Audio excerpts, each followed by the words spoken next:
भक्त बंधुओं, आज यदि कोई भी भक्त इस पावन कथा को केवल एक बार भी सच्चे मन से सुन लेता है तो वही क्षण उसके जीवन को भाग्यशाली बना देता है। आज की ये कथा सिर्फ सुनने की नहीं है, ये कथा कर्मों को बदलने की शक्ति रखती है। जो भक्त इसे अंत तक सुनता है, उसकी अधूरी मनोकामनाएं धीरे धीरे पूर्ण होने लगती हैं। उसके जीवन के दुख अपने आप दूर होने लगते हैं। भक्त बंधुओं, ये कोई साधारण कथा नहीं है। शास्त्रों में स्पष्ट कहा गया है कि जिस कथा की शुरुआत श्रद्धा से की जाए, उसे बीच में छोड़ देना जाने अनजाने किया गया सबसे बड़ा पाप माना जाता है। इसलिए भक्त बंधुओं, यदि आपने इस कथा को सुनना आरंभ किया है तो इसे अंत तक अवश्य सुनिए, क्योंकि जो भक्त धैर्य, विश्वास और श्रद्धा के साथ इस कथा को पूर्ण करता है, उसके परिवार पर भगवान शिव की विशेष कृपा बरसती है। तो आइए भक्त बंधुओं, अपने मन को शांत कीजिए, सांसों में भक्ति भरिए और इस पावन कथा को पूरे विश्वास के साथ सुनने का संकल्प लीजिए। भक्त बंधुओं, चलिए इस कथा का आरंभ करते हैं। एक समय की बात है, पहाड़ियों और घने वृक्षों की गोद में बसा हुआ एक अत्यंत मनोरम गांव था, जिसे लोग शांतिपुर के नाम से जानते थे। उस गांव की मिट्टी में एक सौंधी सी महक थी और वहां के लोगों के हृदय में सादगी का निवास था। इसी गांव के एक छोर पर एक छोटी सी मिट्टी की झोपड़ी थी, जिसकी दीवारों पर सुंदर आकृतियां बनी हुई थीं। इस झोपड़ी में सौम्या नाम की एक अत्यंत सरल और धार्मिक स्वभाव की महिला रहती थी। सौम्या का व्यक्तित्व ऐसा था कि जो भी उससे एक बार मिल लेता, उसके मन को एक अपूर्व शांति का अनुभव होता था। सौम्या के पति का नाम गिरधारी था। गिरधारी एक साधारण किसान था, जिसका शरीर धूप में तपकर कुंदन की तरह दमकता था। वो स्वभाव से बहुत ही परिश्रमी और ईमानदार व्यक्ति था। उन दोनों का जीवन बहुत वैभवशाली नहीं था। उनके पास ना तो सोने चांदी के आभूषण थे और ना ही रेशमी वस्त्र, लेकिन उनके पास संतोष का वो धन था जिसे बड़े बड़े राजा महाराजा भी तरसते थे। सौम्या और गिरधारी की पूरी आजीविका खेती की उपज पर ही निर्भर थी। उनके पास एक छोटा सा खेत था, जिसे वे अपनी संतान की तरह प्रेम करते थे। गिरधारी दिन भर खेत में पसीना बहाता और सौम्या घर के कार्यों के साथ साथ गिरधारी का हाथ बटाती थी। सौम्या के जीवन का केंद्र बिंदु भगवान शिव थे। उसके हृदय में भोलेनाथ के प्रति ऐसी अटूट श्रद्धा थी कि वो अपनी हर सांस में शिव का नाम महसूस करती थी। उसकी दिनचर्या किसी कठिन तपस्या से कम नहीं थी। जब सारा संसार गहरी निद्रा में मग्न होता, तभी सौम्या ब्रह्म मुहूर्त में उठ जाती थी। वो अंधेरे में ही कुएं से शीतल जल भरकर लाती और स्नान करने के पश्चात आंगन में तुलसी के पौधे के पास और अपने छोटे से पूजा घर में दीप प्रज्वलित करती थी। उसके पास एक छोटा सा शिवलिंग था, जिस पर वो प्रतिदिन बड़ी श्रद्धा से जल अर्पित करती थी। वो बेलपत्र, चंदन और अक्षत चढ़ाकर घंटों तक ओम नमः शिवाय का जाप करती। पूजा के समय उसकी आंखों से भक्ति के जो अश्रु गिरते, वे शिवलिंग का अभिषेक करते थे। सौम्या केवल पूजा ही नहीं करती थी, बल्कि वो शिव कथाओं की अनन्य अनुरागी थी। काम करते करते वो मन ही मन भोलेनाथ की महिमा का गुणगान करती और गांव में जब भी कहीं सत्संग या कथा होती, वो अपना सारा काम समय से पूर्व निपटाकर वहां अवश्य पहुंचती। उसे शिव पुराण की हर एक कथा कंठस्थ थी। पूजा और कथा श्रवण के पश्चात वो अत्यंत तन्मयता के साथ घर के काम करती, गिरधारी के लिए प्रेम से भोजन तैयार करती और अपने इकलौते बेटे मोनू की देखभाल करती। मोनू अभी छोटा था और सौम्या उसे लोरी के स्थान पर शिव के भजन सुनाकर सुलाती थी। गिरधारी भी अपनी पत्नी की इस अटूट भक्ति को देखकर सदा प्रसन्न रहता था और उसे कभी ईश्वर की राह से नहीं रोकता था। उस वर्ष की बात है, जब प्रकृति बड़ी मेहरबान थी। गिरधारी ने अपने खेत में गेहूं की फसल बोई थी। उसने दिन रात एक करके खेत की जुताई की, उत्तम बीज डाले और समय समय पर सिंचाई की। उसकी मेहनत रंग ला रही थी। देखते ही देखते पूरा खेत सुनहरी बालियों से लहलहाने लगा। जब हवा चलती तो गेहूं की वे बालियां मानो संगीत की धुन पर नृत्य करने लगती थीं। गिरधारी की प्रसन्नता का ठिकाना न था। वो रोज सुबह खेत पर जाता और अपनी फसल को निहार कर गर्व से भर जाता। उसे विश्वास था कि इस बार की उपज उनके जीवन के सारे अभाव दूर कर देगी। वो मन ही मन योजनाएं बनाने लगा कि फसल बेचकर वो सौम्या के लिए एक सुंदर साड़ी लाएगा और मोनू को अच्छी शिक्षा दिलाएगा। एक दिन जब सूरज की किरणें सोने की तरह चमक रही थीं, सौम्या भी गिरधारी के साथ खेत देखने गई। लहलहाती फसल को देखकर सौम्या का हृदय भी गदगद हो उठा। उसने अपनी साड़ी के पल्लू से हाथ जोड़कर आकाश की ओर देखा और कहा कि हे महादेव, आपने हमारी मेहनत देख ली, आपने हमारे परिश्रम को सफल कर दिया। आप बड़े दयालु है भोलेनाथ। गिरधारी ने भी सौम्या की बात का समर्थन किया और दोनों ने मिट्टी को माथे से लगाकर ईश्वर का धन्यवाद किया। उस दिन उनके चेहरों पर जो मुस्कान थी वो किसी दिव्य ज्योति से कम नहीं थी। उनके मन में संतोष था कि अब आने वाले दिन सुखद होंगे और उन्हें किसी के आगे हाथ नहीं फैलाना पड़ेगा। वे दोनों खुशी खुशी घर लौटे और रात को बड़े सुकून से सोए, परंतु नियति को कुछ और ही मंजूर था।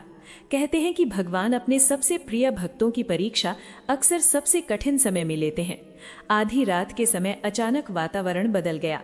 जो हवा मधुर संगीत की तरह बह रही थी वो अचानक हिंसक आंधी में बदल गई। आसमान में काले कलूटे बादलों ने चंद्रमा और तारों को पूरी तरह ढक लिया। बिजली ऐसी कड़कने लगी कि मानो प्रलय आने वाली हो। देखते ही देखते ऐसी भयानक बारिश शुरू हुई कि पूरा गांव दहल उठा। ऐसा लग रहा था मानो आकाश फट पड़ा हो। गिरधारी और सौम्या झोपड़ी के भीतर सहमे हुए बैठे थे। बारिश की बूंदें उनकी छप्पर पर गोलियों की तरह बरस रही थी। गिरधारी व्याकुल होकर बार बार बाहर देखता और भगवान से प्रार्थना करता कि बस उसके खेत की रक्षा हो जाए। पूरी रात बारिश बरसता रहा और ओले भी गिरने लगे। गिरधारी का दिल बैठा जा रहा था। उसने व्याकुल होकर अपनी पत्नी से कहा कि सौम्या, ये क्या अनर्थ हो रहा है? हे भोलेनाथ, ये क्या हो गया? अगर ऐसी ही बारिश रही तो हमारी फसल का क्या होगा? अब हम क्या करेंगे? सौम्या ने गिरधारी का हाथ पकड़कर उसे ढांढस बंधाया। हालांकि उसका अपना मन भी अंदर से कांप रहा था। वो बस मन ही मन महामृत्युंजय मंत्र का जाप कर रही थी। सुबह होने तक बारिश कुछ धीमी हुई। जैसे ही उजाला हुआ, गिरधारी बदहवास होकर खेत की ओर भागा। सौम्या भी अपने हृदय को थामे हुए उसके पीछे पीछे खेत पर पहुंची। वहां का दृश्य देखकर दोनों के पैरों तले जमीन खिसक गई। उनकी आंखों के सामने तबाही का मंजर था। जो फसल कल तक गर्व से सिर उठाए खड़ी थी, आज वो पूरी की पूरी जमीन पर बिछ चुकी थी। पानी खेतों में भर गया था और ओलों ने सुनहरी बालियों को तोड़कर कीचड़ में मिला दिया था। गिरधारी वहीं जमीन पर बैठ गया और अपनी आंखों से आंसू रोकने में असमर्थ रहा। महीनों की मेहनत, खून पसीने की कमाई और उनकी सारी आशाएं एक ही रात में नष्ट हो गई थी। सौम्या की आंखों से भी आंसू बहने लगे और उसने कांपती आवाज में कहा कि हे भगवान, ये कैसी परीक्षा है? क्या हमने आपकी भक्ति में कोई कमी रखी थी? दोनों भारी मन से टूटे हुए कदमों के साथ घर लौट आए। गिरधारी पूरी तरह टूट चुका था। सौम्या ने खुद को संभाला और अपने पति का साहस बढ़ाते हुए कहा कि स्वामी, जो बीत गया उसे हम बदल नहीं सकते। महादेव की कोई न कोई इच्छा इसमें अवश्य होगी। अब हमें हार मानकर बैठने से कुछ नहीं मिलेगा। घर चलाने के लिए और सेठ का कर्ज चुकाने के लिए आपको अब कोई और काम ढूंढना पड़ेगा, नहीं तो घर का राशन कैसे आएगा? गिरधारी ने एक गहरी सांस ली और अगले दिन से काम की तलाश में गांव-गांव भटकने लगा। खेत की तबाही केवल अनाज का नुकसान नहीं थी, बल्कि वो गिरधारी के पिछले कुछ दिनों से फसल की कटाई की तैयारी में उन्होंने घर का राशन भी ठीक से नहीं भरा था। सौम्या ने मन ही मन महादेव को याद किया और जो थोड़ा बहुत बचा था उससे रूखी सूखी रोटियां बनाई। उसने गिरधारी के सामने थाली रखी, पर गिरधारी ने एक कौर भी नहीं उठाया। उसकी आंखों से आंसू टपककर थाली में गिर गए। उसने कहा, सौम्या, जिस फसल को मैंने अपनी संतान की तरह पाला, उसे अपनी आंखों के सामने मरते देखा है। अब ये अन्न गले के नीचे कैसे उतरेगा? सेठ का कर्ज कैसे चुकाऊंगा? उसने तो पहले ही कह दिया था कि यदि इस बार पैसा नहीं लौटाया तो वो हमारा खेत अपने नाम कर लेगा। सौम्या ने धैर्य धारण किया और कहा, स्वामी, विपत्ति के समय जो धैर्य खो देता है वो अपनी शक्ति खो देता है। महादेव ने यदि एक द्वार बंद किया है तो वे 100 द्वार खोलेंगे भी। आप कल सुबह ही गांव के आसपास के क्षेत्रों में जाइए। सुना है पास वाले शहर की मंडी में मजदूरों की आवश्यकता है, आप वहां काम ढूंढिए। गिरधारी ने एक लंबी सांस ली और अपनी पत्नी की बात मान ली। अगले दिन सूर्योदय से पूर्व ही गिरधारी घर से निकल पड़ा।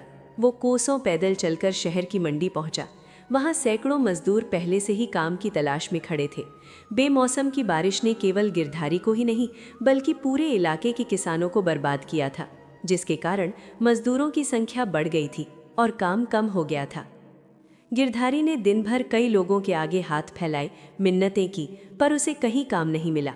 शाम को जब वो खाली हाथ घर लौटा तो उसकी झुकी हुई कमर और चेहरे की मायूसी देखकर सौम्या का हृदय चीर उठा। दिन बीतते गए और स्थिति विकट होती गई। घर का राशन पूरी तरह समाप्त हो गया। गिरधारी रोज सुबह काम की तलाश में जाता और शाम को हताश होकर लौट आता। गांव के लोग जो कल तक उनकी फसल की प्रशंसा करते थे, अब उन्हें देखकर कतराने लगे थे। इसी बीच सेठ ने अपने आदमी भेजने शुरू कर दिए। एक दोपहर सेठ स्वयं गिरधारी के द्वार पर आ धमका और ऊंचे स्वर में चिल्लाने लगा, ओ गिरधारी, कहाँ छिपा बैठा है? मेरी पाई पाई का हिसाब चाहिए मुझे। अगर अगले 8 दिनों में मेरा कर्ज नहीं लौटाया तो अपनी इस झोपड़ी को खाली करने के लिए तैयार रहना।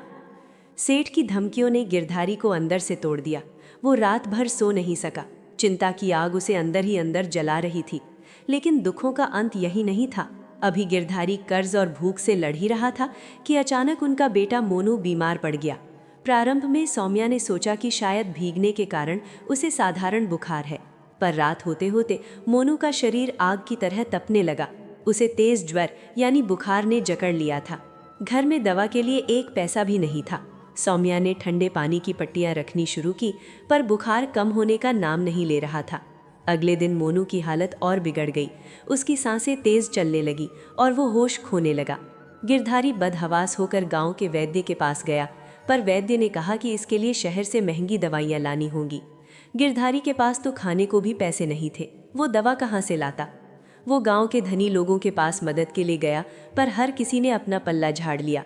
कोई भी डूबते हुए जहाज का साथी नहीं बनना चाहता था। इन सब परेशानियों के बीच भी सौम्या की भक्ति में कोई कमी नहीं आई। वो एक हाथ से मोनू के माथे पर पट्टी रखती और दूसरे हाथ में अपनी रुद्राक्ष की माला लेकर निरंतर जप करती रहती। उसकी आंखों से आंसू बहते, पर उसके होठों पर केवल ओम नमः शिवाय ही रहता। गिरधारी कभी कभी झुंझला कर कहता, सौम्या, अब भी तुम उस पत्थर के देवता को पुकार रही हो? देखो हमारी हालत, फसल गई, घर जाने वाला है और अब हमारा बेटा भी हमसे दूर जा रहा है। कहाँ है तुम्हारे भोलेनाथ? सौम्या ने शांत और दृढ़ स्वर में उत्तर दिया, स्वामी, महादेव परीक्षा ले रहे हैं। वे देख रहे हैं कि हम दुख में उनका साथ छोड़ते हैं या नहीं। वे जो भी करते हैं हमारे भले के लिए ही करते हैं। हमें हार नहीं माननी है। सौम्या की इस अटूट श्रद्धा ने ही गिरधारी को पूरी तरह बिखरने से बचाया हुआ था। परंतु मानवीय दृष्टिकोण से देखा जाए तो चारों ओर केवल अंधकार ही अंधकार था। न राशन था, न काम, न दवा और न ही कोई सहारा। मोनू की बीमारी अब चिंताजनक मोड़ पर पहुंच चुकी थी। गांव के लोग कहने लगे थे कि अब इस बालक का बचना कठिन है। गिरधारी हताश होकर घर के एक कोने में बैठकर अपनी किस्मत को कोसने लगा। सौम्या का हृदय भी छलनी हो रहा था, पर उसे विश्वास था कि उसके महादेव उसे कभी निराश नहीं करेंगे। वो बस उस पल की प्रतीक्षा कर रही थी जब ईश्वर का चमत्कार होगा। रात का 3रा प्रहर बीत चुका था, पर सौम्या की आंखों में नींद का एक कतरा भी नहीं था। मोनू का शरीर बुखार से तप रहा था और वो अर्ध विक्षिप्त अवस्था में कभी कभी माँ पुकारता। गिरधारी हताशा के उस चरम पर पहुंच चुका था जहां मनुष्य का विवेक साथ छोड़ने लगता है। घर में अब जलाने के लिए तेल भी समाप्त हो गया था। केवल एक कोने में रखा छोटा सा मिट्टी का दिया टिमटिमा रहा था, जो मानो सौम्या की बची कुची उम्मीद का प्रतीक था। सुबह की पहली किरण के साथ सौम्या ने निर्णय लिया कि वो एक बार फिर गांव में किसी से सहायता मांगने का प्रयास करेगी। वो घर से निकली और खाली पैर, नंगे पांव धूल भरी गलियों में चलने लगी। उसकी दृष्टि धुंधली हो रही थी, पर ममता उसे आगे बढ़ा रही थी। चलते चलते वो गांव के पुराने पीपल के पेड़ के पास पहुंची, जहां एक अत्यंत वृद्ध महिला रहती थी, जिसे सब दादी माँ कहते थे। दादी माँ का शरीर झुक चुका था, पर उनकी आंखों में एक ऐसी रूहानी चमक थी जो केवल वर्षों की तपस्या से आती है। सौम्या को बदहवास और अश्रुपूर्ण आंखों के साथ अपने पास आते देख दादी माँ ने तुरंत समझ लिया कि संकट गहरा है। उन्होंने सौम्या को पास बिठाया और उसके सिर पर अपना कम कपाता हुआ हाथ रखा। उस स्पर्श में ऐसी शीतलता थी कि सौम्या का धैर्य टूट गया। वो दादी माँ के चरणों में गिरकर फूट फूट कर रोने लगी। उसने अपनी सारी व्यथा कह सुनाई। नष्ट हुई फसल, गिरधारी की बेबसी, सेठ का निर्दयी व्यवहार और मृत्यु से लड़ता हुआ उसका मासूम बेटा मोनू। सौम्या सिसकते हुए बोली, दादी माँ, क्या मेरे महादेव पत्थर के हो गए हैं? मैंने तो कभी किसी का बुरा नहीं सोचा, फिर मेरे साथ ही ऐसा क्यों? क्या मेरी प्रार्थनाएं उन तक नहीं पहुँचती? दादी माँ ने बड़ी कोमलता से सौम्या के आंसू पोंछे और गंभीर स्वर में कहा, बेटी, महादेव कभी पत्थर के नहीं होते। वे तो करुणा के सागर हैं, पर कभी कभी भक्त की पुकार में वो व्याकुलता कम रह जाती है जो भगवान को विवश कर दे। तूने अब तक केवल अपनी शक्ति से लड़ने की कोशिश की है, अब तू अपनी शक्ति को शिव की शक्ति में विलीन कर दे। दादी माँ ने गांव की सीमा पर स्थित उस प्राचीन और खंडहर नुमा शिव मंदिर की ओर इशारा किया और कहा, बेटी, वो जो पुराना मंदिर देख रही है, लोग उसे भूल चुके हैं, पर वहाँ की मिट्टी में आज भी शिव का वास है। वहाँ जो पत्थर के नंदी महाराज विराजे हैं, वे अत्यंत जागृत हैं। शास्त्रों में कहा गया है कि यदि कोई भक्त महादेव तक अपनी बात न पहुँचा सके तो वो नंदी के काम में अपनी पीड़ा कह दे। नंदी जी साक्षात शिव के गण हैं, वे भक्त की पुकार को सीधा भोलेनाथ के हृदय तक ले जाते हैं। तू कल सुबह स्नान कर वहां जा और अपना सारा बोझ नंदी महाराज के चरणों में छोड़ा। दादी माँ के इन शब्दों ने सौम्या के भीतर एक नई चेतना भर दी। उसे लगा जैसे स्वयं पार्वती माँ ने उसे रास्ता दिखाया हो। वो घर लौटी और गिरधारी से कहा कि वो कल सुबह मंदिर जाएगी। गिरधारी ने कोई उत्तर नहीं दिया, वो बस सुन्न होकर मोनू के पैर सहलाता रहा। अगले दिन भोर में जब आकाश में तारों की चमक अभी बाकी थी, सौम्या उठी। उसने पास के जलाशय से स्नान किया। उसके पास चढ़ाने के लिए ना तो मेवा था, न मिठाई और ना ही सुगंधित फूल। उसने मार्ग से कुछ ताज़े बेलपत्र तोड़े और एक लोटे में शुद्ध जल लिया। वो उस ऊंचे टीले की ओर बढ़ी जहाँ वो प्राचीन शिव मंदिर स्थित था। मंदिर की सीढ़ियाँ टूट चुकी थी और चारों ओर झाड़ियाँ उगाई थी।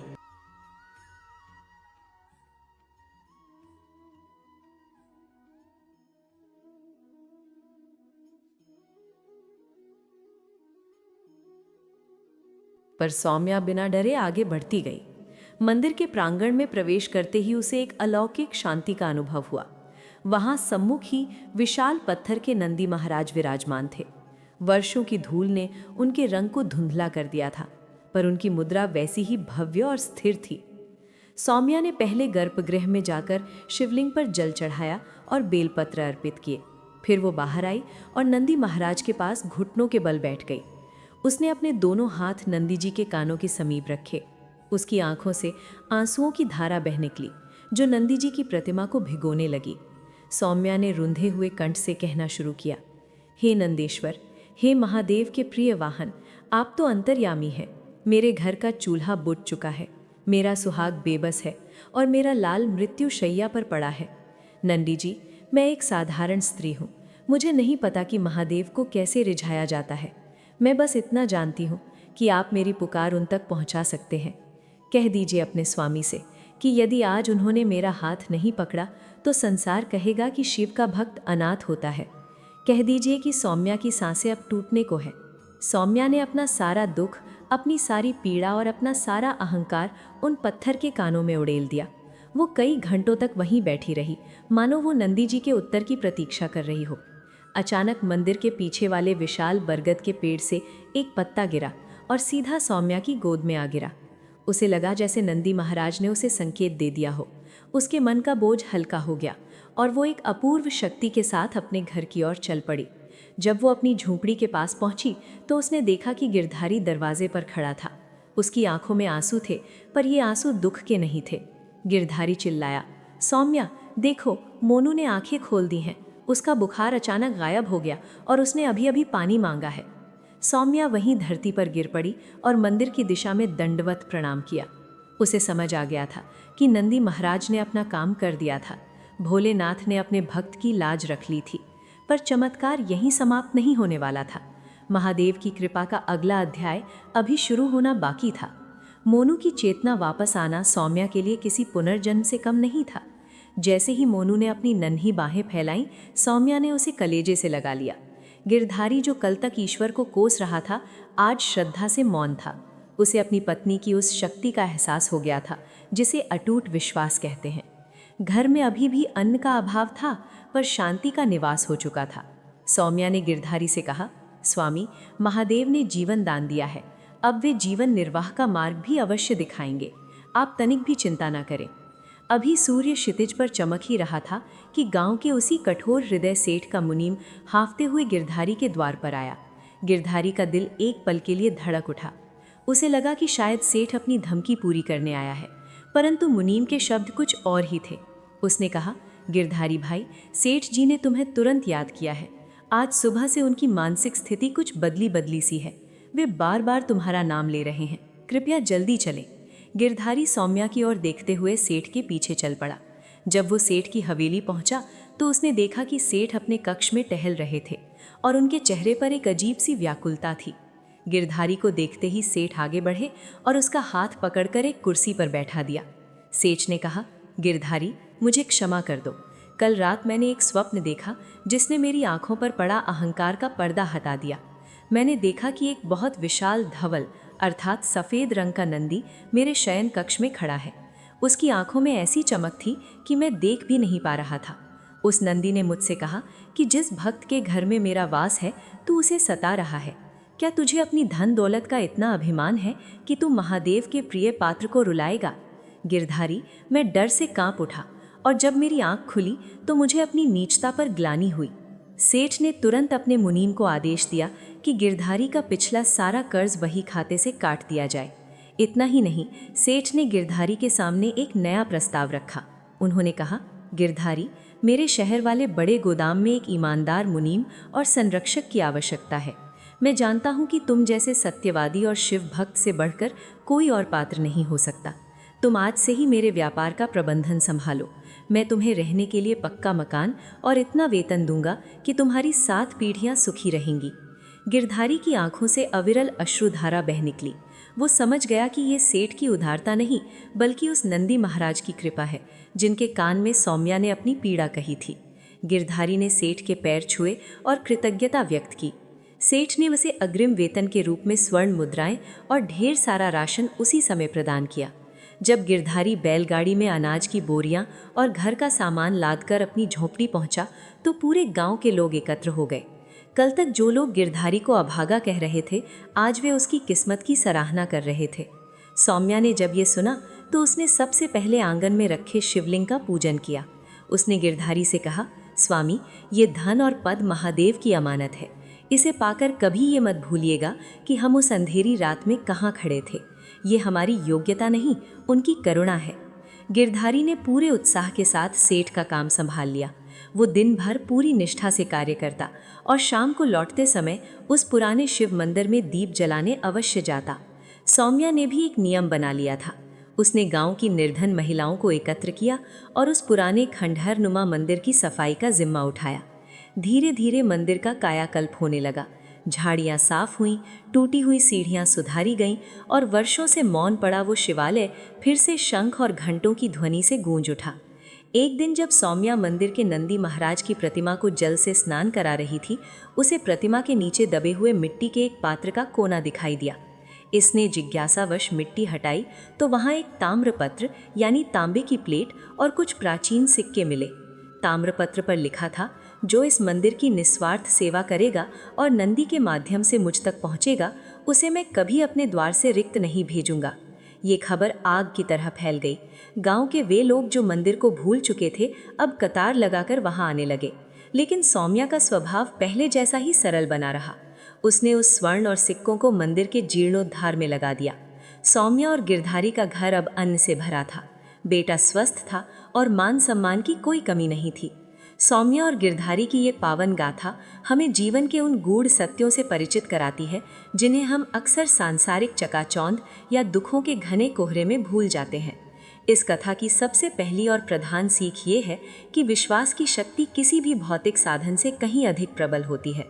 सौम्या का चरित्र हमें सिखाता है कि भक्ति केवल धूप दीप दिखाने या मंत्रों के उच्चारण तक सीमित नहीं है, बल्कि ये ईश्वर के प्रति पूर्ण समर्पण और अटूट धैर्य का नाम है। जब विपत्ति आती है तो साधारण मनुष्य का मन विचलित हो जाता है। वो ईश्वर पर प्रश्न उठाने लगता है और अपने भाग्य को कोसने लगता है। गिरधारी का चरित्र इसी मानवीय स्वभाव को दर्शाता है जो फसल के नष्ट होने और पुत्र की बीमारी के बाद पूरी तरह टूट गया था। परंतु सौम्या का व्यक्तित्व उस अडिग पर्वत के समान है जो आंधी तूफान में भी विचलित नहीं होता। वो हमें बताती है कि संकट के समय रोना कमजोरी नहीं, लेकिन उस दुख में भगवान का साथ। पर सौम्या बिना डरे आगे बढ़ती गई। मंदिर के प्रांगण में प्रवेश करते ही उसे एक अलौकिक शांति का अनुभव हुआ। वहां सम्मुख ही विशाल पत्थर के नंदी महाराज विराजमान थे। वर्षों की धूल ने उनके रंग को धुंधला कर दिया था, पर उनकी मुद्रा वैसी ही भव्य और स्थिर थी। सौम्या ने पहले गर्भगृह में जाकर शिवलिंग पर जल चढ़ाया और बेलपत्र अर्पित किए। फिर वो बाहर आई और नंदी महाराज के पास घुटनों के बल बैठ गई। उसने अपने दोनों हाथ नंदी जी के कानों के समीप रखे। उसकी आंखों से आंसुओं की धारा बह निकली जो नंदी जी की प्रतिमा को भिगोने लगी। सौम्या ने रुंधे हुए कंठ से कहना शुरू किया, हे नंदेश्वर, हे महादेव के प्रिय वाहन, आप तो अंतर्यामी हैं। मेरे घर का चूल्हा बुझ चुका है, मेरा सुहाग बेबस है और मेरा लाल मृत्यु शैया पर पड़ा है। नंदी जी, मैं एक साधारण स्त्री हूँ। मुझे नहीं पता कि महादेव को कैसे रिझाया जाता है। मैं बस इतना जानती हूँ कि आप मेरी पुकार उन तक पहुँचा सकते हैं। कह दीजिए अपने स्वामी से कि यदि आज उन्होंने मेरा हाथ नहीं पकड़ा तो संसार कहेगा कि शिव का भक्त अनाथ होता है। कह दीजिए कि सौम्या की सांसें अब टूटने को है। सौम्या ने अपना सारा दुख, अपनी सारी पीड़ा और अपना सारा अहंकार उन पत्थर के कानों में उड़ेल दिया। वो कई घंटों तक वहीं बैठी रही, मानो वो नंदी जी के उत्तर की प्रतीक्षा कर रही हो। अचानक मंदिर के पीछे वाले विशाल बरगद के पेड़ से एक पत्ता गिरा और सीधा सौम्या की गोद में आ गिरा। उसे लगा जैसे नंदी महाराज ने उसे संकेत दे दिया हो। उसके मन का बोझ हल्का हो गया और वो एक अपूर्व शक्ति के साथ अपने घर की ओर चल पड़ी। जब वो अपनी झोंपड़ी के पास पहुंची तो उसने देखा कि गिरधारी दरवाजे पर खड़ा था। उसकी आंखों में आंसू थे, पर ये आंसू दुख के नहीं थे। गिरधारी चिल्लाया, सौम्या देखो, मोनू ने आंखें खोल दी हैं। उसका बुखार अचानक गायब हो गया और उसने अभी अभी पानी मांगा है। सौम्या वहीं धरती पर गिर पड़ी और मंदिर की दिशा में दंडवत प्रणाम किया। उसे समझ आ गया था कि नंदी महाराज ने अपना काम कर दिया था। भोलेनाथ ने अपने भक्त की लाज रख ली थी। पर चमत्कार यहीं समाप्त नहीं होने वाला था। महादेव की कृपा का अगला अध्याय अभी शुरू होना बाकी था। मोनू की चेतना वापस आना सौम्या के लिए किसी पुनर्जन्म से कम नहीं था। जैसे ही मोनू ने अपनी नन्ही बाहें फैलाईं, सौम्या ने उसे कलेजे से लगा लिया। गिरधारी जो कल तक ईश्वर को कोस रहा था, आज श्रद्धा से मौन था। उसे अपनी पत्नी की उस शक्ति का एहसास हो गया था जिसे अटूट विश्वास कहते हैं। घर में अभी भी अन्न का अभाव था, पर शांति का निवास हो चुका था। सौम्या ने गिरधारी से कहा, स्वामी, महादेव ने जीवन दान दिया है, अब वे जीवन निर्वाह का मार्ग भी अवश्य दिखाएंगे। आप तनिक भी चिंता न करें। अभी सूर्य क्षितिज पर चमक ही रहा था कि गांव के उसी कठोर हृदय सेठ का मुनीम हांफते हुए गिरधारी के द्वार पर आया। गिरधारी का दिल एक पल के लिए धड़क उठा। उसे लगा कि शायद सेठ अपनी धमकी पूरी करने आया है, परंतु मुनीम के शब्द कुछ और ही थे। उसने कहा, गिरधारी भाई, सेठ जी ने तुम्हें तुरंत याद किया है। आज सुबह से उनकी मानसिक स्थिति कुछ बदली बदली सी है। वे बार बार तुम्हारा नाम ले रहे हैं, कृपया जल्दी चलें। गिरधारी सौम्या की ओर देखते हुए सेठ के पीछे चल पड़ा। जब वो सेठ की हवेली पहुंचा तो उसने देखा कि सेठ अपने कक्ष में टहल रहे थे और उनके चेहरे पर एक अजीब सी व्याकुलता थी। गिरधारी को देखते ही सेठ आगे बढ़े और उसका हाथ पकड़कर एक कुर्सी पर बैठा दिया। सेठ ने कहा, गिरधारी, मुझे क्षमा कर दो। कल रात मैंने एक स्वप्न देखा जिसने मेरी आंखों पर पड़ा अहंकार का पर्दा हटा दिया। मैंने देखा कि एक बहुत विशाल धवल अर्थात सफ़ेद रंग का नंदी मेरे शयन कक्ष में खड़ा है। उसकी आंखों में ऐसी चमक थी कि मैं देख भी नहीं पा रहा था। उस नंदी ने मुझसे कहा कि जिस भक्त के घर में मेरा वास है तू उसे सता रहा है। क्या तुझे अपनी धन दौलत का इतना अभिमान है कि तू महादेव के प्रिय पात्र को रुलाएगा? गिरधारी, मैं डर से कांप उठा और जब मेरी आंख खुली तो मुझे अपनी नीचता पर ग्लानि हुई। सेठ ने तुरंत अपने मुनीम को आदेश दिया कि गिरधारी का पिछला सारा कर्ज वही खाते से काट दिया जाए। इतना ही नहीं, सेठ ने गिरधारी के सामने एक नया प्रस्ताव रखा। उन्होंने कहा, गिरधारी, मेरे शहर वाले बड़े गोदाम में एक ईमानदार मुनीम और संरक्षक की आवश्यकता है। मैं जानता हूँ कि तुम जैसे सत्यवादी और शिव भक्त से बढ़कर कोई और पात्र नहीं हो सकता। तुम आज से ही मेरे व्यापार का प्रबंधन संभालो। मैं तुम्हें रहने के लिए पक्का मकान और इतना वेतन दूंगा कि तुम्हारी 7 पीढ़ियां सुखी रहेंगी। गिरधारी की आंखों से अविरल अश्रुधारा बह निकली। वो समझ गया कि ये सेठ की उदारता नहीं, बल्कि उस नंदी महाराज की कृपा है जिनके कान में सौम्या ने अपनी पीड़ा कही थी। गिरधारी ने सेठ के पैर छुए और कृतज्ञता व्यक्त की। सेठ ने उसे अग्रिम वेतन के रूप में स्वर्ण मुद्राएं और ढेर सारा राशन उसी समय प्रदान किया। जब गिरधारी बैलगाड़ी में अनाज की बोरियां और घर का सामान लादकर अपनी झोपड़ी पहुंचा तो पूरे गांव के लोग एकत्र हो गए। कल तक जो लोग गिरधारी को अभागा कह रहे थे, आज वे उसकी किस्मत की सराहना कर रहे थे। सौम्या ने जब ये सुना तो उसने सबसे पहले आंगन में रखे शिवलिंग का पूजन किया। उसने गिरधारी से कहा, स्वामी, ये धन और पद महादेव की अमानत है। इसे पाकर कभी ये मत भूलिएगा कि हम उस अंधेरी रात में कहाँ खड़े थे। ये हमारी योग्यता नहीं, उनकी करुणा है। गिरधारी ने पूरे उत्साह के साथ सेठ का काम संभाल लिया। वो दिन भर पूरी निष्ठा से कार्य करता और शाम को लौटते समय उस पुराने शिव मंदिर में दीप जलाने अवश्य जाता। सौम्या ने भी एक नियम बना लिया था। उसने गांव की निर्धन महिलाओं को एकत्र किया और उस पुराने खंडहर नुमा मंदिर की सफाई का जिम्मा उठाया। धीरे धीरे मंदिर का कायाकल्प होने लगा। झाड़ियाँ साफ हुईं, टूटी हुई सीढ़ियाँ सुधारी गईं और वर्षों से मौन पड़ा वो शिवालय फिर से शंख और घंटों की ध्वनि से गूंज उठा। एक दिन जब सौम्या मंदिर के नंदी महाराज की प्रतिमा को जल से स्नान करा रही थी, उसे प्रतिमा के नीचे दबे हुए मिट्टी के एक पात्र का कोना दिखाई दिया। इसने जिज्ञासावश मिट्टी हटाई तो वहाँ एक ताम्रपत्र यानी तांबे की प्लेट और कुछ प्राचीन सिक्के मिले। ताम्रपत्र पर लिखा था, जो इस मंदिर की निस्वार्थ सेवा करेगा और नंदी के माध्यम से मुझ तक पहुँचेगा, उसे मैं कभी अपने द्वार से रिक्त नहीं भेजूंगा। ये खबर आग की तरह फैल गई। गांव के वे लोग जो मंदिर को भूल चुके थे, अब कतार लगाकर वहां आने लगे। लेकिन सौम्या का स्वभाव पहले जैसा ही सरल बना रहा। उसने उस स्वर्ण और सिक्कों को मंदिर के जीर्णोद्धार में लगा दिया। सौम्या और गिरधारी का घर अब अन्न से भरा था। बेटा स्वस्थ था और मान सम्मान की कोई कमी नहीं थी। सौम्या और गिरधारी की ये पावन गाथा हमें जीवन के उन गूढ़ सत्यों से परिचित कराती है जिन्हें हम अक्सर सांसारिक चकाचौंध या दुखों के घने कोहरे में भूल जाते हैं। इस कथा की सबसे पहली और प्रधान सीख ये है कि विश्वास की शक्ति किसी भी भौतिक साधन से कहीं अधिक प्रबल होती है। सौम्या का चरित्र हमें सिखाता है कि भक्ति केवल धूप दीप दिखाने या मंत्रों के उच्चारण तक सीमित नहीं है, बल्कि ये ईश्वर के प्रति पूर्ण समर्पण और अटूट धैर्य का नाम है। जब विपत्ति आती है तो साधारण मनुष्य का मन विचलित हो जाता है। वो ईश्वर पर प्रश्न उठाने लगता है और अपने भाग्य को कोसने लगता है। गिरधारी का चरित्र इसी मानवीय स्वभाव को दर्शाता है, जो फसल के नष्ट होने और पुत्र की बीमारी के बाद पूरी तरह टूट गया था। परंतु सौम्या का व्यक्तित्व उस अडिग पर्वत के समान है, जो आंधी तूफान में भी विचलित नहीं होता। वो हमें बताती है कि संकट के समय रोना कमजोरी नहीं, लेकिन उस दुख में भगवान का साथ छोड़ देना वास्तविक हार है।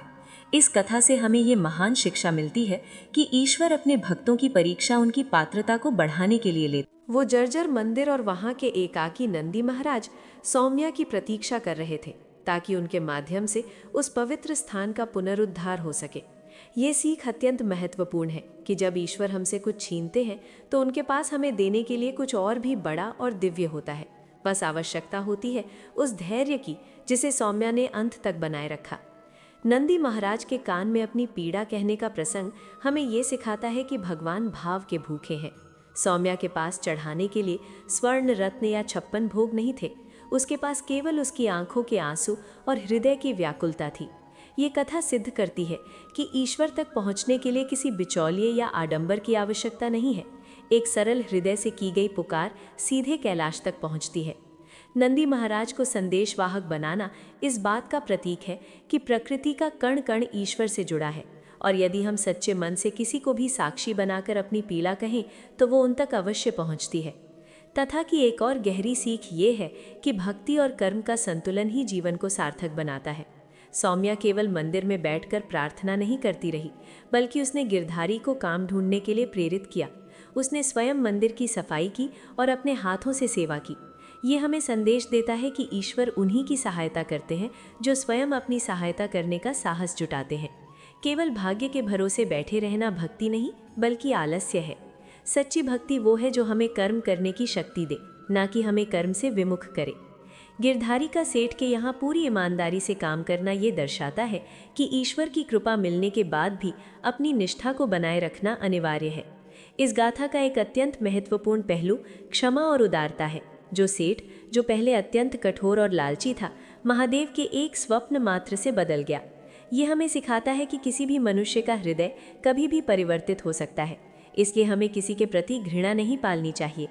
साथ ही जब गिरधारी और सौम्या के पास धन और समृद्धि आई तो उन्होंने उसका उपयोग अहंकार दिखाने के लिए नहीं, बल्कि दूसरों की सेवा और मंदिर के जीर्णोद्धार के लिए किया। ये सीख हमें याद दिलाती है कि संपत्ति वास्तव में ईश्वर की अमानत है और उसका सही उपयोग परोपकार में ही है। जो धन मनुष्य को अहंकारी बना दे वो श्राप है, और जो धन मनुष्य को सेवा भावी बना दे वही वास्तविक वरदान है। अंततः ये कथा हमें दृष्टिकोण की शिक्षा देती है। सौम्या का ये वाक्य कि महादेव जो भी करते हैं हमारे भले के लिए ही करते हैं, जीवन जीने का मूल मंत्र होना चाहिए। जब हम इस विचार को आत्मसात कर लेते हैं तो दुख हमें तोड़ता नहीं बल्कि निखारता है। ये कहानी हमें विश्वास दिलाती है कि अंधेरी रात कितनी भी लंबी क्यों ना हो, महादेव की कृपा का सूरज उदय होकर ही रहता है। संकट के समय नंदी का धैर्य और शिव की शांति हमें भीतर से मजबूत बनाती है। जो भक्त अपने सुख का श्रेय और अपने दुख का भार महादेव के चरणों में अर्पित कर देता है, उसका जीवन स्वयं एक चमत्कार बन जाता है। इस कथा की अंतिम सीख यही है कि विश्वास रखिए, आपके महादेव जाग रहे हैं और वे कभी अपने भक्त का हाथ नहीं छोड़ते, चाहे संसार साथ छोड़ दे। भक्त बंधु, अब हम सुनने जा रहे हैं अगली एक ऐसी रहस्यमयी और पावन कथा जिसे केवल सुनने मात्र से ही भक्त को सकल पुण्य की प्राप्ति होती है। ये कोई साधारण कथा नहीं है, ये भगवान भोलेनाथ की वो गूढ़ लीला है जिसे समझने में कई जन्म लग जाते हैं और जिसे जान लेने से जीवन की अनेक उलझनें अपने आप सुलझने लगती हैं। भक्त बंधुओं, कहा जाता है कि जो व्यक्ति इस कथा को शांत मन और पूर्ण श्रद्धा से सुन लेता है, उसके जीवन में छिपे हुए कर्मों के बंधन ढीले पड़ने लगते हैं और वो अनजाने ही भोलेनाथ की कृपा का पात्र बन जाता है। ये कथा आपको आपके प्रश्नों के उत्तर भी देगी और उन रहस्यों से भी परिचित कराएगी जिन्हें जानने की जिज्ञासा हर भक्त के मन में होती है। तो भक्त बंधुओं, अपने मन को स्थिर कीजिए, सभी चिंताओं को एक क्षण के लिए छोड़ दीजिए और शिव नाम का स्मरण करते हुए आइए अब भगवान भोलेनाथ की इस सुंदर, दिव्य और पावन कथा की शुभ शुरुआत करते हैं। उत्तर भारत के एक छोटे से शांत और सुंदर गांव में मोहन नाम का एक अत्यंत निर्धन किसान निवास करता था। मोहन का जीवन सादगी की एक अनूठी मिसाल था। उसके पास ना तो ऊंचे महल थे, ना ही तिजोरियों में भरा हुआ स्वर्ण, परंतु उसके पास एक ऐसा धन था जिसे संसार का कोई भी चोर नहीं चुरा सकता था, और वो धन था भगवान शिव पर उसका अटूट और अविचल विश्वास। मोहन का मानना था कि इस सृष्टि का कण कण महादेव की इच्छा से ही गतिमान है। मोहन की पत्नी का नाम गोमती था, जो स्वभाव से अत्यंत सरल, सुशील और पतिपरायण स्त्री थी। गोमती भी अपने पति की भांति ही शिव की अनन्य भक्त थी। उन दोनों के लिए महादेव केवल एक देवता नहीं, बल्कि वे उनके माता पिता, गुरु, सखा और जीवन का एकमात्र आधार थे। उनके घर की सुबह सूर्य की पहली किरण से नहीं, बल्कि मंदिर से आने वाली शंख की पवित्र ध्वनि और ओम नमः शिवाय के जाप से होती थी। मोहन के पास अपनी आजीविका चलाने के लिए मात्र एक छोटा सा खेत था, और उस खेत को जोतने के लिए उसके पास 2 बैल थे, जिन्हें वो अपनी संतान से भी अधिक प्रेम करता था। उसने उन दोनों बैलों के नाम भी अत्यंत श्रद्धा के साथ रखे थे। एक का नाम था शंभू और दूसरे का नाम था नंदी। मोहन का दिनचर्या अत्यंत संयमित थी। वो प्रतिदिन ब्रह्म मुहूर्त में उठता, स्नान आदि से निवृत्त होकर सबसे पहले अपने आंगन में बने छोटे से शिवालय में जल अर्पित करता और फिर बड़े ही प्रेम से शंभू और नंदी के पास जाता। वो उन्हें सहलाता, उनके माथे पर हाथ फेरता और उन्हें उत्तम चारा खिलाता। मोहन का मानना था कि शंभू और नंदी ही उसके परिवार के असली रक्षक हैं, क्योंकि उन्हीं के कंधों पर उसके घर की अर्थव्यवस्था टिकी हुई थी। गोमती भी घर के कार्यों से निवृत्त होकर तुलसी के पौधे के पास और शिव की प्रतिमा के सम्मुख एक मिट्टी का दीपक प्रज्वलित करती थी। उसकी प्रार्थना कभी भी धन या ऐश्वर्य के लिए नहीं होती थी। वो सदा हाथ जोड़कर यही कहती थी कि हे भोलेनाथ, आपने हमें जो भी दिया है उसमें हमें संतोष दीजिए और अपनी भक्ति हमारे हृदय में सदा जीवित रखिए। गांव के अन्य लोग अक्सर मोहन का उपहास उड़ाते थे। वे कहते थे कि देखो मोहन, तुम दिन रात शिव शिव रटते रहते हो, फिर भी तुम्हारी गरीबी दूर नहीं होती। तुम्हारे पास फटे हुए वस्त्र हैं और 2 जून की रोटी के लिए भी तुम्हें पसीना बहाना पड़ता है।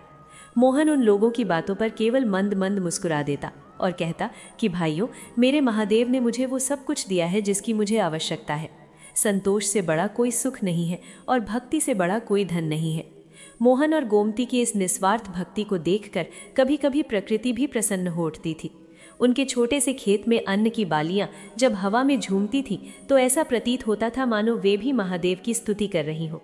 मोहन अपने बैलों के साथ जब खेत की ओर निकलता तो वो रास्ते भर भजनों का गायन करता था। शंभू और नंदी भी उसकी आवाज़ पहचानते थे और बड़े ही उत्साह के साथ हल खींचते थे। उन बैलों और मोहन के बीच एक ऐसा आत्मिक संबंध था जो शब्दों में व्यक्त नहीं किया जा सकता था।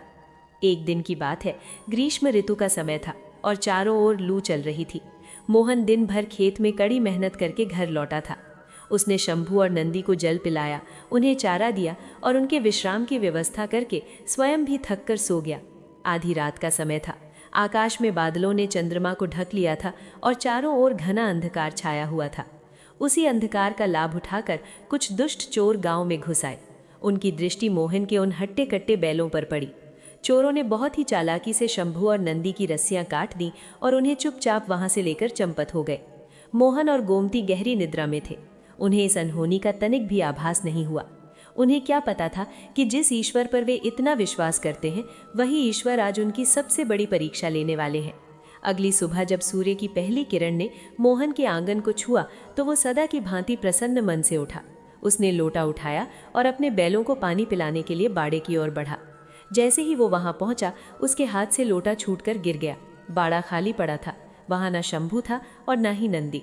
मोहन की आंखें फटी की फटी रह गई और उसका हमारे शंभू और नंदी चोरी हो गए। अब हम क्या करेंगे? अब हमारा खेत कैसे जुतेगा? हमारे पास तो दोबारा बैल खरीदने के लिए एक कौड़ी में नहीं है। मोहन की आंखों से अश्रुधारा बहने लगी। वो सीधा अपने शिवालय के सामने खड़ा हो गया और अत्यंत वेदना के साथ बोला कि हे महादेव, आपने ये क्या किया? मैं तो आपकी ही शरण में था, फिर आपने मेरे जीवन का एकमात्र सहारा क्यों छीन लिया? मेरे पास संसार की कोई वस्तु नहीं थी, केवल वे 2 मूक प्राणी ही थे जो मेरा पेट पालते थे। क्या मेरी भक्ति में कोई कमी रह गई थी? मोहन का मन व्याकुल था और वो बार बार शिव से प्रश्न कर रहा था। गांव के लोग भी वहां एकत्र हो गए। कुछ लोगों ने सहानुभूति दिखाई तो कुछ ने फिर से कटाक्ष करना शुरू कर दिया कि देखो, यही तुम्हारी भक्ति का फल है। लेकिन गोमती, जिसका विश्वास हिमालय की भांति अडिग था, उसने मोहन का हाथ पकड़ा और बहुत ही शांत स्वर में कहा कि मोहन, घबराओ मत, धैर्य रखिए। भगवान शिव सब देख रहे हैं। जो होता है वो हमारे भले के लिए ही होता है। महादेव हमें कभी भी निराश्रय नहीं छोड़ेंगे। मुझे उन पर पूरा भरोसा है। आप विचलित ना हो। शंभू और नंदी के चोरी हो जाने के बाद मोहन के घर की खुशियां जैसे कहीं खो गई थी। बाड़ा, जो कभी बैलों की घंटियों की मधुर आवाज से गूंजता था, अब वहां केवल सन्नाटा और उदासी छाई हुई थी। मोहन कई दिनों तक गांव की गलियों और पास के जंगलों में अपने बैलों को खोजता रहा। उसने हर राहगीर से पूछा, हर पड़ोसी की मिन्नत की, पर किसी को भी शंभू और नंदी के बारे में कुछ पता नहीं था। गांव के कुछ लोगों ने उसे सलाह दी कि वो नगर के कोतवाल के पास जाए, पर मोहन जानता था कि ये गरीब किसान की पुकार सुनने वाला कोई नहीं है। वो शाम को थक हार कर घर लौटता और खाली बाड़े को देखकर फूट फूट कर रोने लगता। उसे रह रहकर ये चिंता सता रही थी कि फसल की बुआई का समय बीता जा रहा है और यदि समय पर हल नहीं चला तो पूरे साल उन्हें भूखा मरना पड़ेगा।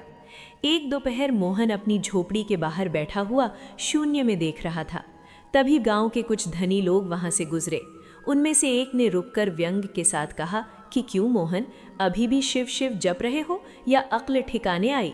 तुम्हारे बैलों को कोई उठा ले गया और तुम्हारे महादेव देखते रह गए।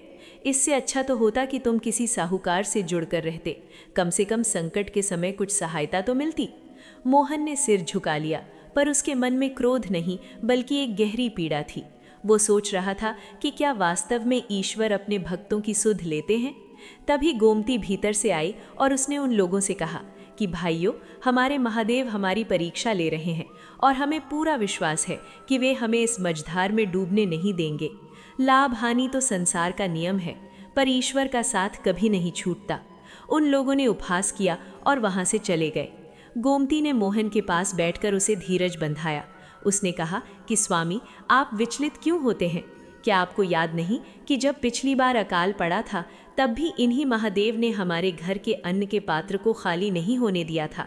शंभू और नंदी केवल हमारे बैल नहीं थे, वे महादेव की अमानत थे। यदि महादेव ने उन्हें हमसे दूर किया है तो इसके पीछे भी उनका कोई गुप्त उद्देश्य होगा। मोहन ने लंबी सांस ली और कहा कि गोमती, मैं तुम्हारी बात समझता हूँ, पर जब मैं उन खाली रस्सियों को देखता हूँ तो मेरा कलेजा फट जाता है। मुझे डर लग रहा है कि कहीं हमारा विश्वास इस गरीबी के बोझ तले दब न जाए। गोमती ने शांत स्वर में उत्तर दिया कि स्वामी, विश्वास वही है जो संकट में भी न डोले। चलिए हम शिव पुराण का पाठ करते हैं, शायद हमारे मन को शांति मिले। उस रात मोहन को नींद नहीं आ रही थी। वो बार बार बाहर बाड़े की ओर जाता, इस उम्मीद में कि शायद उसके बैल वापस आ गए हों। उसने देखा कि आसमान में काले बादल घिरे हुए थे और बिजली चमक रही थी।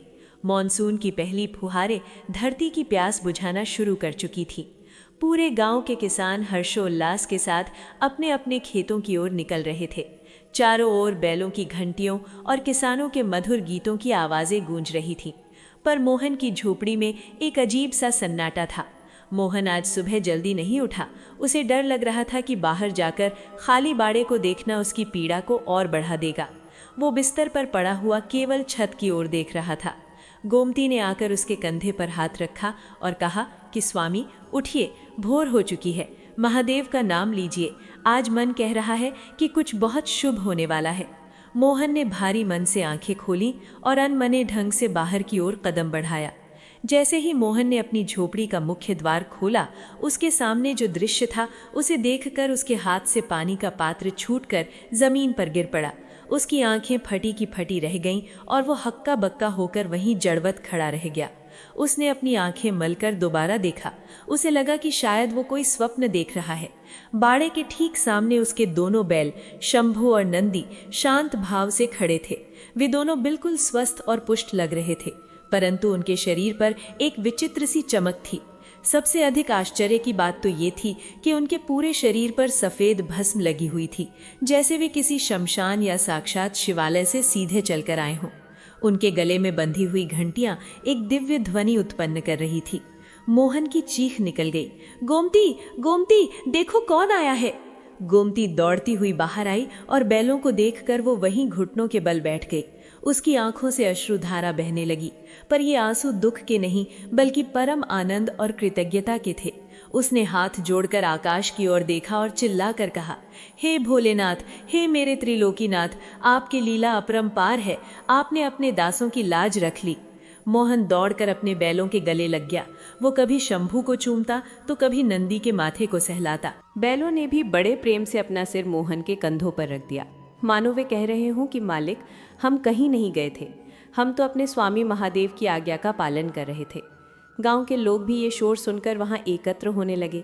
जो लोग कल तक मोहन का उपहास उड़ा रहे थे, वे आज अपनी आंखों पर विश्वास नहीं कर पा रहे थे। गांव का मुखिया भी वहां पहुंचा और उसने आश्चर्य से पूछा, मोहन, ये बैल कहाँ से आए? क्या तुम्हें चोर मिल गए? मोहन ने गदगद स्वर में उत्तर दिया, मुखिया जी, ये किसी मनुष्य की खोज का परिणाम नहीं है, ये तो साक्षात महादेव का प्रसाद है। देखिए, इनके शरीर पर लगी ये भस्म, ये कोई साधारण राख नहीं है, ये प्रमाण है कि मेरे महादेव ने स्वयं इनकी रक्षा की है। पूरे गांव में ये बात बिजली की तरह फैल गई कि महादेव ने अपने भक्त के बैल वापस भेज दिए हैं। जो लोग नास्तिक थे, वे भी आज उस दृश्य को देखकर नतमस्तक हो गए। मोहन और गोमती ने उसी क्षण निश्चय किया कि वे पहले इन बैलों का पूजन करेंगे और फिर खेत पर जाएंगे। गोमती ने थाली सजाई, धूप दीप जलाया और शंभू नंदी की आरती उतारी। उसने उन्हें गुड़ और रोटी खिलाई। मोहन ने अनुभव किया कि बैलों में पहले से कहीं अधिक शक्ति और स्फूर्ति थी। उसने जैसे ही उन्हें हल में जोता, उसे महसूस हुआ कि उसे बल लगाने की आवश्यकता ही नहीं पड़ रही थी। बैल स्वयं ही खेत की ओर भागे जा रहे थे। मोहन का सूखा और सख्त खेत, जिसे वो कुदाल से नहीं तोड़ पा रहा था, आज शंभू और नंदी के पैरों तले मक्खन की तरह मुलायम होता जा रहा था। वो खेत जोतने में कई दिन लेता था, आज मात्र कुछ ही घंटों में बुआई के लिए तैयार हो गया। भक्तों, ये चमत्कार केवल उन बैलों का वापस आना नहीं था, बल्कि ये संदेश था कि जब आप सब कुछ ईश्वर पर छोड़ देते हैं, तो ईश्वर स्वयं आपके कार्यों का उत्तरदायित्व उठा लेते हैं। मोहन की आंखों में अब आत्मविश्वास की चमक थी। उसे समझ आ गया था कि महादेव ने उसकी परीक्षा क्यों ली थी। परीक्षा इसलिए की गई थी ताकि उसे और पूरे संसार को ये पता चल सके कि सच्ची भक्ति में कितनी सामर्थ्य होती है। गोमती घर में बैठकर शिव चालीसा का पाठ कर रही थी और उसे लग रहा था कि आज उसके घर का कोना कोना शिवमय हो गया है। उस दिन की बुआई के बाद मोहन ने संकल्प लिया कि वो अपनी फसल का एक बड़ा हिस्सा मंदिर और गरीबों की सेवा में अर्पित करेगा। उसे अब भविष्य की कोई चिंता नहीं थी, क्योंकि उसे पता था कि उसके रक्षक स्वयं महादेव हैं। शंभू और नंदी की रहस्यमयी वापसी के बाद मोहन के जीवन में जैसे एक नया सवेरा हो गया था। अब मोहन का खेत केवल मिट्टी और बीज का मेल नहीं था, बल्कि वो शिव कृपा से सींची हुई एक तपोभूमि बन गया था। जिस दिन मोहन ने हल चलाया, उस दिन पूरे गांव ने एक विचित्र दृश्य देखा। मोहन के खेत से मिट्टी की एक ऐसी सुगंध आ रही थी जो पूरे वातावरण को पवित्र कर रही थी। अन्य किसानों के खेत जहां सामान्य दिख रहे थे, वहीं मोहन का खेत दिव्य आभा से भरा हुआ था। मोहन और गोमती का दिन अब और भी अधिक भक्तिमय हो गया था। वे दोनों सुबह शाम अपने बैलों की सेवा करते और फिर घंटों शिवालय में बैठकर महादेव का कीर्तन करते। मोहन के मन में अब कोई संशय नहीं था, उसका हृदय कृतज्ञता से भरा हुआ था। समय बीतता गया और वर्षा ऋतु ने अपनी पूरी कृपा बरसाई। गांव के अन्य खेतों में जहां अंकुर फूट रहे थे, वहीं मोहन की फसल बहुत तेजी से बढ़ने लगी। मोहन की फसल की हरियाली इतनी घनी और सुंदर थी कि राह चलते लोग रुककर उसे निहारने लगते थे। गांव के वे लोग जो पहले मोहन को पागल और अंधविश्वासी कहते थे, अब वे भी उसके पास आकर बैठने लगे थे।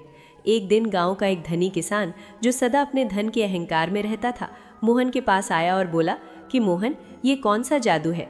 तुमने ना तो महंगी खाद डाली और ना ही कोई विशेष बीज बोया, फिर भी तुम्हारी फसल पूरे गांव में सबसे श्रेष्ठ कैसे है? मोहन ने बड़ी विनम्रता से मुस्कुराते हुए उत्तर दिया कि भाई, ये मेरा कोई जादू नहीं है, ये तो उन महादेव की दया है जिन्होंने मेरे बैलों के रूप में अपनी शक्ति मेरे खेत में भेजी थी। गोमती भी घर घर जाकर महिलाओं को शिव महिमा के बारे में बताती। वो कहती कि बहनों, भगवान को प्रसन्न करने के लिए बड़े बड़े अनुष्ठानों की आवश्यकता नहीं होती, वे तो केवल भाव के भूखे हैं। यदि आप एक लोटा जल भी सच्चे मन से अर्पण कर दें तो वे प्रसन्न हो जाते हैं। गोमती की बातों का प्रभाव गांव की स्त्रियों पर पड़ने लगा और धीरे धीरे पूरे गांव का वातावरण बदलने लगा। जिस गांव में पहले लोग केवल सांसारिक बातों में व्यस्त रहते थे, अब वहां संध्या के समय हर घर से शंख और घंटों की आवाज़ें आने लगी थी। मोहन के बैलों शंभू और नंदी को अब पूरा गांव पूजने लगा था। लोग उन्हें श्रद्धा से घास खिलाते और उनके माथे पर तिलक लगाते। एक रात जब मोहन गहरी नींद में था, उसे एक स्वप्न आया। उसने देखा कि स्वयं भगवान शिव एक वृद्ध सन्यासी के रूप में उसके खेत में खड़े अपनी जटाओं से गंगा की कुछ बूंदें उसकी फसल पर छिड़क रहे हैं। भगवान ने मोहन से कहा कि वत्स, तुम्हारी परीक्षा पूर्ण हुई। तुमने अभाव में भी मेरा साथ नहीं छोड़ा, इसलिए अब तुम्हारे भंडार कभी खाली नहीं रहेंगे। मोहन की आंखें खुलीं तो वो पसीने से तरबतर था, पर उसके मन में एक अपूर्व शांति थी। उसने तुरंत गोमती को जगाया और अपना स्वप्न सुनाया। गोमती ने कहा कि स्वामी, महादेव ने हमारी झोली भर दी है।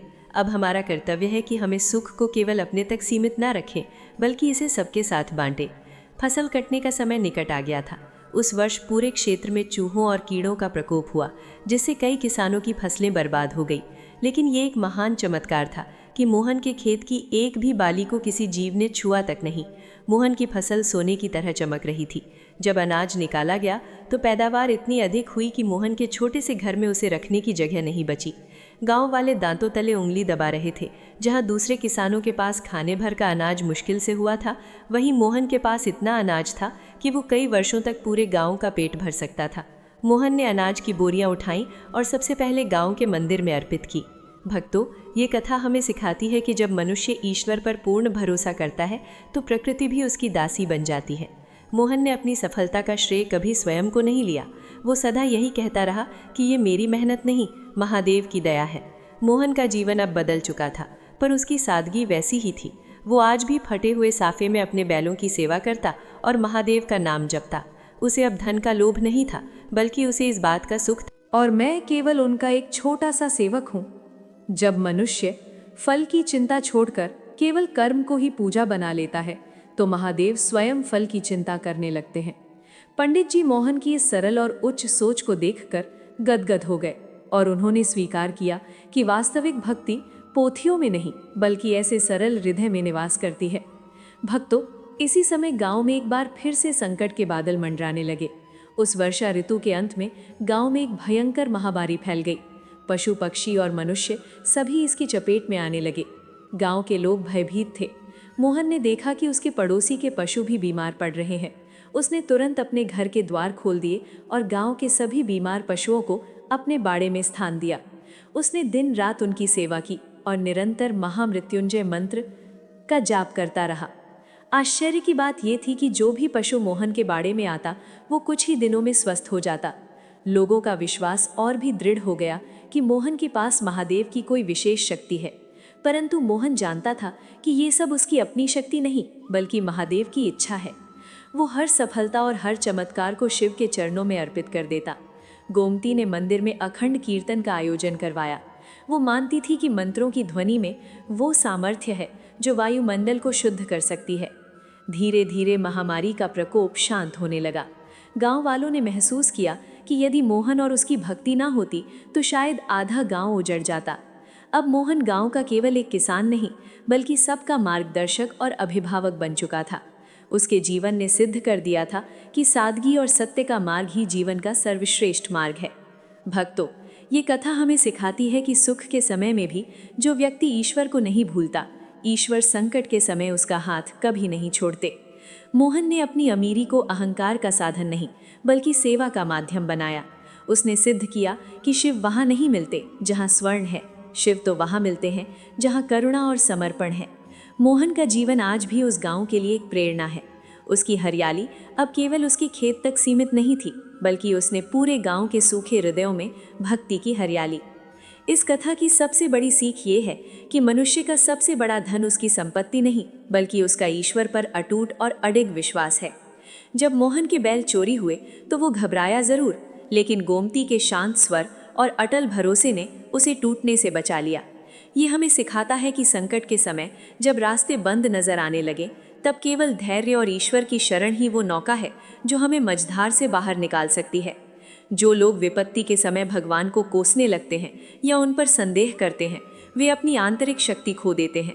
लेकिन जो मोहन की तरह जो होता है अच्छे के लिए होता है के भाव को अपना लेते हैं, महादेव स्वयं उनके रक्षक बन जाते हैं। इस कथा से हमें ये भी शिक्षा मिलती है कि भगवान भाव के भूखे हैं, साधनों के नहीं। मोहन और गोमती के पास कोई ऐश्वर्य नहीं था, लेकिन उनके पास निर्मल हृदय था। शंभु और नंदी का भस्म लगाकर वापस आना इस बात का प्रतीक है कि जब हम अपना सब कुछ महादेव को सौंप देते हैं तो हमारी छोटी सी संपत्ति भी ईश्वरीय सुरक्षा के घेरे में आ जाती है। ये कथा हमें कृतज्ञता का पाठ पढ़ाती है।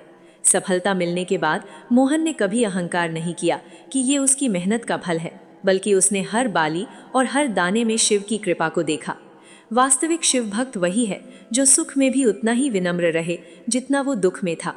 अंततः ये कहानी हमें परोपकार की महिमा समझाती है। मोहन ने अपनी समृद्धि को केवल अपने तक सीमित नहीं रखा बल्कि उसे पूरे गांव की सेवा में लगा दिया। ये सीख हमें याद दिलाती है कि हमारे पास जो कुछ भी है वो ईश्वर की अमानत है और उसका सही उपयोग तभी है जब वो दूसरों के काम आए। हर हर महादेव केवल एक जयकारा नहीं है बल्कि ये जीवन जीने की एक शैली है जहां हम हर परिस्थिति में शांत रहते हैं, कर्म करते हैं और फल का भार अपने भोलेनाथ पर छोड़ देते हैं।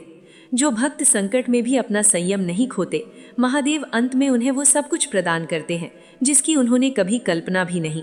भक्त बंधुओं, आज की ये पावन शिव कथा यहीं पर पूर्ण होती है। ये केवल एक कथा नहीं बल्कि भगवान भोलेनाथ की वो दिव्य कृपा है जो शब्दों के माध्यम से हमारे हृदय तक पहुंचती है। आशा ही नहीं बल्कि पूर्ण विश्वास है कि इस कथा को सुनते समय आपके मन ने शांति का अनुभव किया होगा, आपके विचारों में स्थिरता आई होगी और जीवन की भागदौड़ के बीच कुछ क्षणों के लिए ही सही आप स्वयं को भगवान शिव के सानिध्य में अनुभव कर पाए होंगे। शिव कथा का प्रभाव धीरे धीरे हृदय में उतरता है, मन के भार को हल्का करता है तथा भीतर छिपी नकारात्मकता को शांत करता है। ये कथा उन भक्तों के लिए वरदान है जो बिना किसी अपेक्षा के केवल भोलेनाथ पर विश्वास रखते हैं। शिव कथा केवल सुनने की वस्तु नहीं होती, ये आत्मा को शुद्ध करने का माध्यम है।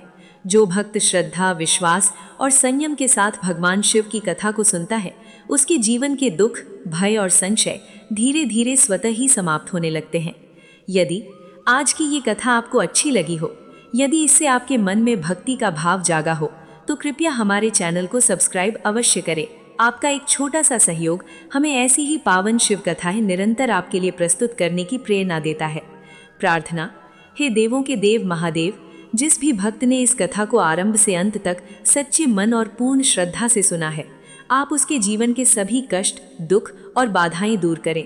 उसके परिवार पर अपनी कृपा बनाए रखें, उसके कर्मों को शुद्ध करें और उसे सदैव धर्म, सत्य और भक्ति के मार्ग पर अग्रसर करें।